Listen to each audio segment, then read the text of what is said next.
Hey, what's going on, guys? It's Conceited Bear coming at you with another video. This one is on one of the new maps. It's on Stadium. I'm doing a Domination.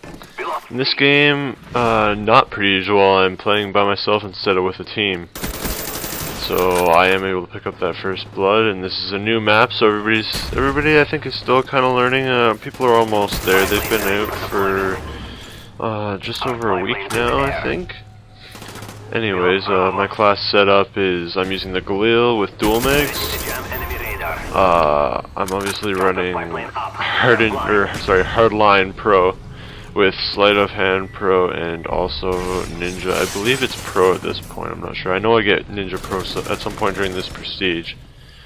But anyways, this setup I've particularly liked lately, because the first reload with Sleight of Hand and Dual Mag is so lightning quick that it's almost a non-issue, and you can get back in the gunfight a lot quicker than your opponent can if they have to reload. So that's always a plus side. I know a lot of people don't like to run it. They say, oh, it's not a good choice if you're using Dual Mags to use Sleight of Hand because you've already got that one fast reload. But you know what? You play whatever you feel comfortable with at any particular time. And that's what's going to get you a lot of kills, not running the class that C-Nanners runs or running the class that Hutch runs. You run whatever you feel comfortable with, and whatever kill streak setup you feel comfortable with, and you will do well. So, real quickly, I wanted to talk a little bit about domination strategy. So, on this map in particular, we have our A flag at the back, and there's B right in the middle as usual, and C at the far side. We spawn at A, and they spawn at C. And the most important flag in the map to hold at any one point in time is B, as most of you know. And the reasoning behind that is that you can push to A or C at even if you just have B. You can send a group of guys to A, send a group of guys to C, and you might even double or end up triple capping them by accident. And this guy's not very smart. He's pretty slow on the uptake when he goes. He has a vantage point and everything, and I ended up picking him off, so that's pretty good for me. And oh, right there, I want to talk about that real quick. When I just shot that guy, I didn't knife him because it's not really something I have in my arsenal. Unless I'm trying to really humiliate a guy, I'll go up and knife him or something, or if he's got his back turned and camping, I'll just go up and knife him. But when on quick reaction, it does not make sense to me to pull out a knife instead of shooting a guy with a gun. That does not really make sense. That's why I'm not really a fan of the clutch knife, or not clutch knifers, panic knifers, I guess you should call them. I'm not really a huge fan of those.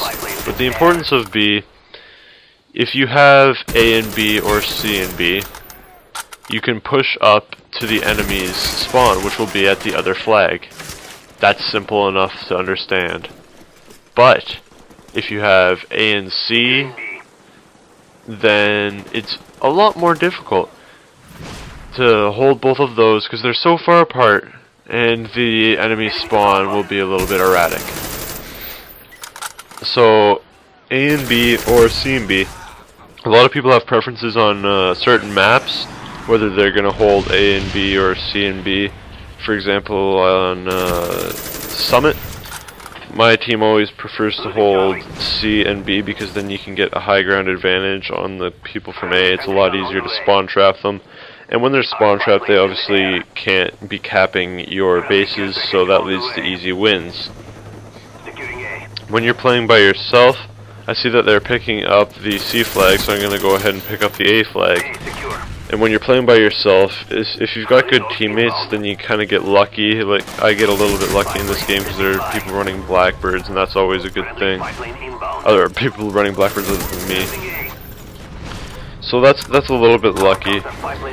And again, people are still kind of learning these new maps. It's a little difficult for some people, I find, because when they're trying to learn the maps, they just run around in a domination or a team deathmatch or something like that. They will run literally around the whole map, and that's not really a good way to learn the maps. Like, that leads to a lot of deaths, and it's not really. I don't find it that fun to learn the maps that way. If you're gonna learn them like that, you might as well go into a private match. But I've gone into a couple of combat trainings with a friend, but I still find it better to actually go into the maps and play Domination or Team Deathmatch or whatever. Take it kind of slow and get a good feel for it. You can learn all the different spots and stuff like that afterwards, but if you take it slow and get a good feel for the map, you will learn it quicker than other people I've found. That's my personal experience anyways.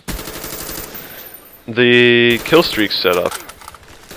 A lot of people are curious as to what kind of kill streaks to run. And let me tell you, I start off with my 3-4-8, which is spy plane, counter spy plane, Blackbird. And that's my go-to setup, whether I'm in a team or whether I'm by myself. That's the setup I'm running right now. That's my go-to setup. When I'm playing particularly well, I will go to counter spy plane, Blackbird, chopper gunner, or counter spy plane, Blackbird, attack dogs. But you know what? The chopper gunner lately has been getting me a lot more kills than the attack dogs, so there will be a couple of gameplays that I'm going to post that will have chopper gunner footage in them rather than attack dogs, because A, it's 2 kills easier to get, and B, it gets me a lot more kills than the dogs do.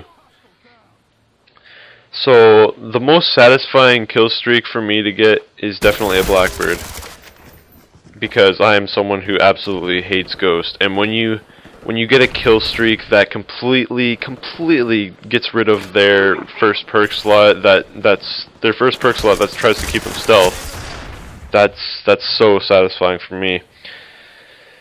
And I have found air support really useful lately. As I said, that I've found the chopper gunner more useful than the attack dogs. I'm not sure how well the hive would hold up, though. I think people are more inclined to shoot down a hive than they are a chopper gunner, just because they hear, oh no, that's the 11 kill streak. I don't know why, but they like to shoot down the 11 kill streaks more than they would shoot down the 9 kill streaks, or that's what I found anyways. So that's pretty much all I wanted to talk about in terms of strategy.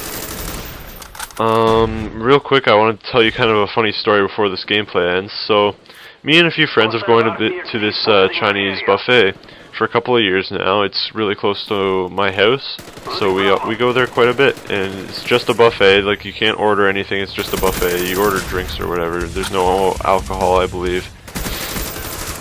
So me and a friend of mine, I don't want to use his name because I haven't actually talked to him about this, so we'll call him Mr. Q for now. So Mr. Q and I go to this Chinese buffet and we're eating, and I get my dessert, and I love their pudding there, so I get a huge plate of pudding.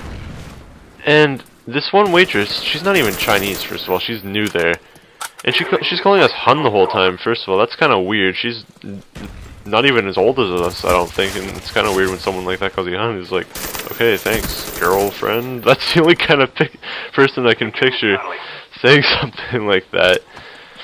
So anyways, I'm sitting there eating my pudding, and she comes over and she's like, oh, you guys need the check? And we're like, yeah.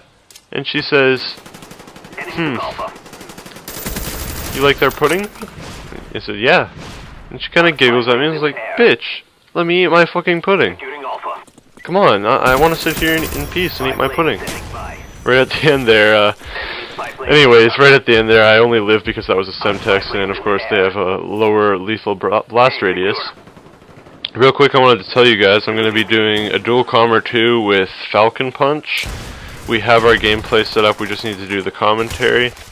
So I hope you guys enjoyed this video. I go 38-8 with 5 caps and 2 defends. We do get the victory. Thanks for watching, and I'll see you guys next time.